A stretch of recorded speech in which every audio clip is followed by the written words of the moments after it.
નમસ્કાર દર્શક મિત્રો, હું છું રૂપલ વણિજિયા. સંપૂર્ણ ન્યૂઝમાં આપનું સ્વાગત છે.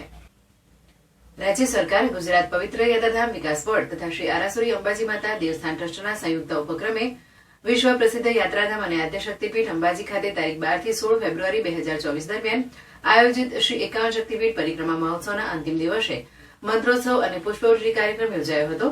શ્રી આરાસુરી અંબાજી માતા દેવસ્થાન ટ્રસ્ટના વહીવટદાર સિદ્ધિ વર્માએ મંત્રોત્સવ કાર્યક્રમમાં ભાગ લઈ રહેલ ઋષિકુમારોને આવકારી એકાવન શક્તિપીઠ પરિક્રમા યાત્રાનો શુભારંભ કરાવ્યો હતો.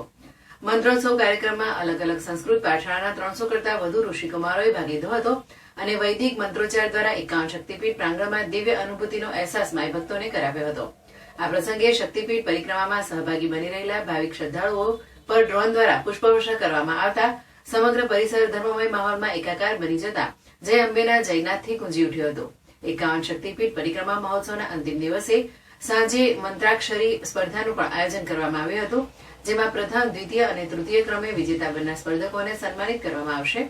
રાજ્ય સરકાર, ગુજરાત પવિત્ર યાત્રાધામ વિકાસ બોર્ડ તથા શ્રી આરાસુરી અંબાજી માતા દેવસ્થાન ટ્રસ્ટના સંયુક્ત ઉપક્રમે આયોજિત આ 5 દિવસીય મહોત્સવમાં છેલ્લા દિવસે માનવ મહેરામણ ઉમટ્યો હતો અને શ્રદ્ધાળુઓએ પરિક્રમા પથ પર પ્રયાણ કરી હર્ષ અને આનંદની અનુભૂતિ સાથે ધાર્મિક યાત્રાનો લાભો લીધો હતો. રાજ્ય સરકાર, ગુજરાત પવિત્ર યાત્રાધામ વિકાસ બોર્ડ તથા શ્રી આરાસુરી અંબાજી માતા દેવસ્થાન ટ્રસ્ટ દ્વારા 5 દિવસીય પરિવહન, ભોજન અને વિસામો સહિતની નિઃશુલ્ક વ્યવસ્થાઓનું સુંદર આયોજન કરવામાં આવ્યું હતું, જેના લીધે ગુજરાતના ખૂણે ખૂણેથી 12 થી 15 ફેબ્રુઆરી સુધીમાં 9 લાખ જેટલા ભાવિક શ્રદ્ધાળુઓ આ અવસરમાં સહભાગી બની ધન્ય બન્યા હતા.